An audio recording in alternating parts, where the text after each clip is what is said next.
काकाजीच्या अंगात डान्सचा किडा कसा काय आला? मी आणि शांतनू आलो अखिल सचदेवाच्या कॉन्सर्ट मध्ये. तर शांतनू निघून गेला VIP गेट मधून आणि मी आलो 2A गेट मधून, कारण की ऑडियन्सची रिएक्शन घेऊन घेतो म्हटलं. आतमध्ये पोहोचल्यावर माहित पडलं की वनसुरीवाल्याचा इव्हेंट पण होता. मी चेअरवर बसतच होतो तर तेवढ्यात हा जादू दिसला. इकडे बघितलं तर लिंगेसन पण आला होता. चला रियाला घेऊन नव्हता आला, मस्त इथं गेम खेळत होता. तेवढ्यातच अखिल सचदेवाची एंट्री झाली. तेवढ्यातच हा बॉस टकली शाईन करत होता. तेरी दादागिरी निकाल दूंगा मैं. जसं गुलाबी वाखेवाला गाणं लागलं तसं मग काकाजीच्या अंगात दिवसाला तर मस्त डान्स करत होता.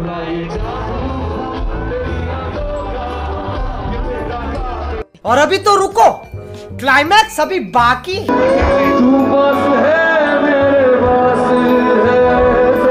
ऐकून तर डोळ्यात पाणी शिवून गेलं. 200 रुपये दे और 50 रुपये काट ओव्हर ऍक्टिंग. हा भाऊ म्हणे का कॅलरी रडत आहे म्हणे, तुझी इथं येत पण नाही म्हणे. मग तेवढ्यातच शांतनूच्या कॉल आला, लवकर आहे म्हणे आणि जागा पण आहे म्हणे. फायनली थोडं डोळे भरून पाहून टाकला की सचदेवाला. मी म्हटलं व्हिडिओ काढून घेतो म्हटलं. तर तेवढ्यात ह्या मुली बघा तशा उठल्या व्हिडिओ मध्ये यासाठी. सोबत त्याच्या काकू पण उठून गेल्या. फायनली कॉन्सर्ट संपल्यावर आम्ही चाललो घरी. ब्लॉग को सब्सक्राइब करो और इंस्टाग्राम पे फॉलो कर दो. भेटूया आपण नेक्स्ट व्लॉग मध्ये.